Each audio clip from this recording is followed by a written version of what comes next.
On est en compagnie de Marion Carrette. Bonjour Marion. Bonjour. La fondatrice de Wicar, qui s'est adossée à SNCF il y a maintenant une grosse année. 2 ans. 2 ans déjà. Wicar, un des champions du partage du covoiturage, enfin du partage de voitures plutôt, de particuliers, c'est bien ça. On peut partager sa voiture si on ne s'en sert pas. Ça part d'une expérience personnelle, vous nous l'aviez raconté. Et puis ça a le vent en poupe, de plus en plus de Français, de nos concitoyens, utilisent maintenant ce service, c'est-à-dire partagent leur voiture ou vont louer celle des autres qui dorment dans les garages. Exactement. Une voiture, ça dort 95% de son temps dans un garage. Donc nous, on propose aux gens de la mettre en location sur la plateforme et de gagner comme ça un peu d'argent pour payer les frais d'entretien, l'assurance de la voiture. Et effectivement, on a une forte croissance depuis 5 ans. Aujourd'hui, on a plus d'1 million de membres sur la plateforme. Et on propose 30 000 voitures à louer partout en France. Voilà, ce qui fait de vous un des plus gros... vous avez une flotte, entre guillemets, une des plus grosses de France, voire d'Europe, sauf qu'aucun véhicule ne vous appartient. Exactement. En fait, on a une flotte équivalente à un Vis ou Hertz en France, mais nos voitures sont disséminées partout. Ce sont les voitures de propriétaires. Elles ne sont pas comme les agences des loueurs où en fait il faut aller se rendre en agence. Nous, potentiellement, vous trouvez une voiture en bas de chez vous. Vous étiez à Vivatech, le grand salon de la tech, des startups, il y a quelques semaines du côté de la porte de Versailles. Vous avez pitché, Marion, sur cette fameuse économie du partage. C'est le bouleversement de l'ordre établi. En tout cas, on ne reviendra pas en arrière. C'est une tendance de fond. On ne reviendra pas en arrière. On est vraiment... alors je pense que la crise, la baisse du pouvoir d'achat ont été un déclencheur pour cette économie collaborative, mais aujourd'hui les gens ils sont vraiment rentrés à pleines jambes, on va dire. Aujourd'hui, si on regarde juste le marché de la location de voitures, qui représente 2,5 milliards en France, nous il y a 3 ans on représentait 1% de ce marché, aujourd'hui on en représente 5%. Donc on voit cette poussée de l'économie collaborative, et quand on regarde les retours de nos utilisateurs, ils sont tous très positifs, avec 97% de gens qui nous disent j'ai apprécié l'expérience, je la réitérerai. Oui, ce qu'il y a, c'est qu'on est surtout dans une génération effectivement qui est opportuniste, low cost, les millennials qui sont connectés au smartphone. Et d'ailleurs, vous êtes obligé, et vous avez proposé des innovations, par exemple le fait de pouvoir ouvrir, débloquer la voiture directement, simplement avec son smartphone. On n'a même plus besoin. Alors la clé se trouve quand même à l'intérieur, mais on peut débloquer et ouvrir la porte du véhicule avec WeConnect. Wicar Connect, exactement. En fait, on est parti du principe qu'il fallait absolument fluidifier le parcours utilisateur. Donc on a commencé par simplifier la partie état des lieux. Donc on propose un état des lieux sur le smartphone, fini le papier où on fait des petites croix sur une voiture de manière très approximative. Nous on va proposer de faire des photos, faire le tour de la voiture, etc. Et ensuite l'étape d'après c'était de dématérialiser la clé.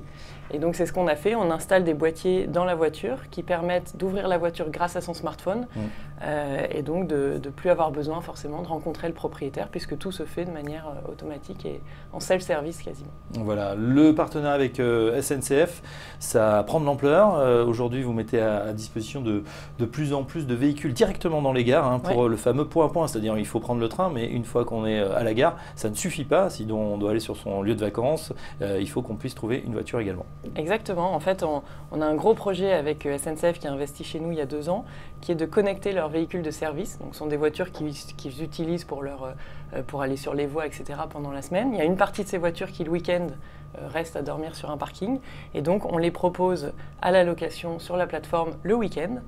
Ce sont des voitures qui ont été connectées avec notre fameux boîtier Wicar Connect. Et donc, les voyageurs qui arrivent en gare peuvent prendre la voiture en 3 minutes grâce à leur smartphone. Voilà, donc il faut quand même réserver un petit peu à l'avance. Il faut réserver à l'avance, et aujourd'hui c'est une quinzaine de gares en France et on est en train de déployer d'ici la fin de l'année une centaine de gares. Les utilitaires aussi marchent très bien du côté des particuliers. C'est vrai qu'on arrive dans la période en plus des déménagements. Là aussi on peut trouver son bonheur directement sur Wicar. Oui, on a beaucoup d'utilitaires sur la plateforme, c'est extrêmement demandé. Et effectivement, juin, juillet et septembre sont des périodes attractives pour les utilitaires. Ouais, fast. Donc si il y a des professionnels qui nous regardent et qui n'ont plus besoin de leur utilitaire, qui peuvent le louer directement sur la plateforme. Exactement. Vous continuez les efforts de d'évangélisation sur cette économie collaborative. Vous vous associez comme chaque été maintenant depuis 2 ans. 3 ans. 3 ans, troisième année. Sharing Tour. Qu'est-ce que c'est que le Sharing Tour? Oui, Sharing Tour? Non, Sharing Tour. Vous ne l'avez pas encore brandé celui-là? Non, parce qu'on est plusieurs.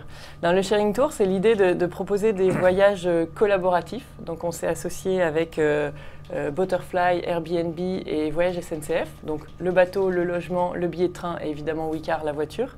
Et donc on propose de gagner un voyage composé uniquement d'expériences collaboratives. Donc il y a SNCF qui nous fournit le billet de train et ensuite vous louez une voiture à l'arrivée sur Wicar, vous êtes logé par Airbnb et puis on vous propose une expérience de location de bateau grâce à Butterfly. Alors oui, parce que c'est intéressant ce que vous dites Butterfly, on connaît peut-être un petit peu moins, il faudrait qu'on les invite aussi. C'est un peu le même principe, sauf qu'on fait avec les bateaux. Voilà, c'est exactement le même principe que Wicar, sauf que c'est de la location de bateaux entre particuliers.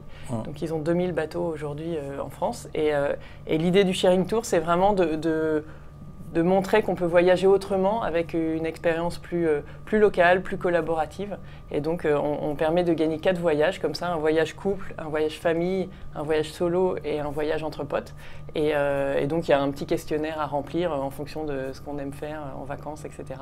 Et donc, on prend en charge l'intégralité du week-end. Et voilà, on peut se balader comme ça en totale vacances presque partagé, hein, j'allais dire. Justement, vous nous le disiez, hein, c'est en plein boom cette économie du partage sur les voitures, mais sur bien d'autres services. Certains veulent le réglementer, évidemment, sur Airbnb ou d'autres. Est-ce que les prochains développements pour vous, pour Wicar, maintenant avec ce grand acteur SNCF, ça va être quoi ? Alors nous, on continue nos partenariats. On a choisi SNCF parce qu'il y avait vraiment une logique industrielle derrière avec le porte-à-porte, etc. Donc on poursuit dans cette voie-là les véhicules de service, mais aussi Voyage SNCF, sur lequel on va être présent pour réserver son billet de train puis sa voiture sur Wicar. Et puis l'étape d'après, c'est à partir de l'année prochaine d'aller à l'étranger. En Europe. Donc on va ouvrir un pays européen début d'année prochaine. Lequel ? On ne le dit pas encore, mais bon, ça sera un pays proche. Ce sera Yescar ou... On verra ça. Non, le Wii a pris beaucoup d'importance, notamment avec les lancements autour du Wii à la SNCF. On était déjà dans l'écosystème Wibus, Wigo, Wicar. Maintenant, on a Inouï, Wii pour SNCF qui arrive. Donc le Wii est une marque qui va se développer. Donc, D'accord, donc un pays européen. Un pays européen. Parce qu'il faut aller vite là aussi, hein. Vous avez des concurrents évidemment agressifs, on voit en plus des levées de fonds de plus en plus importantes. Bon, vous avez un partenaire déjà bien installé et qui peut, qui a peut-être des poches profondes, mais c'est vrai que l'enjeu c'est d'être encore une fois la plateforme de référence. Hein. La différence c'est la taille, c'est ce marché. Vous nous expliquez aujourd'hui 1 million d'utilisateurs connectés ou abonnés. L'enjeu c'est aussi de gagner des parts de marché en Europe. L'enjeu c'est la masse critique. Alors nous on n'a pas voulu se précipiter. Il y a d'autres acteurs qui ont été très vite à l'étranger. Nous, on partait du principe qu'il fallait qu'on ait une expérience utilisateur suffisamment aboutie pour ensuite la décliner à l'étranger. Donc on estime qu'on l'aura d'ici la fin de l'année et que c'est le bon moment pour décliner ça à l'étranger. On n'irait pas dans tous les pays. Il y a des pays qui ne correspondent pas aux critères qu'on s'est mis sur le papier. La France a un certain nombre de critères qui font que c'est un pays très attractif pour la location de voitures de manière générale. On a beaucoup de vacances, beaucoup de ponts, beaucoup de RTT, etc. On a du TGV qui nous permet d'aller très vite, très loin. Donc toutes ces caractéristiques-là font que le marché fonctionne très bien en France. Donc l'idée, c'est de retrouver des pays avec des caractéristiques similaires. Oui, on se souvient par exemple qu'un autre entrepreneur, hein, Frédéric Mazzella, avec cette superbe start-up qui est maintenant une licorne pratiquement, Blablacar, a vraiment hésité à aller aux États-Unis. Ça s'est fait, mais vraiment une fois qu'il a levé suffisamment d'argent. Là aussi, l'idée, c'est de consolider son modèle d'abord sur le plan national et ensuite d'aller à l'étranger. C'est vraiment, oui, c'est finaliser le produit de manière complète sur le marché français, qui est le plus gros marché européen, avant de s'étendre. Les loueurs traditionnels, justement, comment ils voient votre offensive là, puisque vous disiez vous avez pris quelques pourcentages de parts de marché. On continue, hein, quand on voit les chiffres, on voit qu'ils continuent à gagner beaucoup d'argent. Est-ce que vous êtes quand même le poil à gratter? Là, ils commencent à voir comme un acteur menaçant. En fait, ils sont très curieux de ce qu'on fait. Ils voient bien qu'on est relativement complémentaires. Eux, ils ne sont pas capables d'avoir des voitures partout en France, dans des petites villes, etc. Ça ne serait pas rentable d'ouvrir une agence à cet endroit-là. Donc, c'est assez rigolo en ce moment. On a un marché qui est en train de vraiment s'imbriquer l'un dans l'autre. On a des constructeurs auto qui viennent voir un peu ce qu'on fait. On a des loueurs qui s'intéressent aussi. Et tout ça est en train de converger.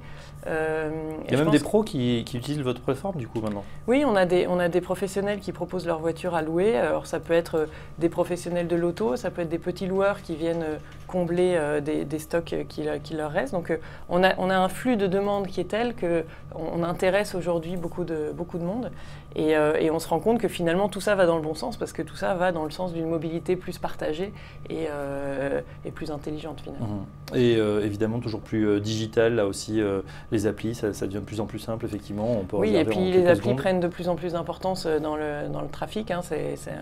On parle du mobile moment, mais on y est quasiment. Les réservations, justement, ça se fait par mobile, sur un ordinateur de bureau. Vous avez des statistiques là-dessus? On a des statistiques, c'est encore beaucoup. Le premier contact est encore beaucoup sur le desktop, mais le mobile est en train de quasiment...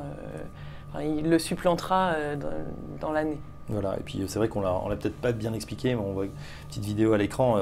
On fait aussi tout le constat, hein, enfin oui. Le constat, c'est quand il y a un accident, mais je veux dire la passation, l'état des lieux directement sur son smartphone, et ça change la vie plutôt que de remplir des papiers pendant des heures. Merci Marion, on voit que Wicar continue à surperformer, une belle start-up tombée dans le giron SNCF, mais qui continue à se développer, et bientôt à l'international. Prochaine étape, vous viendrez nous dire quel pays vous développez. Merci beaucoup Marion Carrette avec nous ce matin, la fondatrice de Wicar. Dans un instant, la suite du programme sur Téléfinance.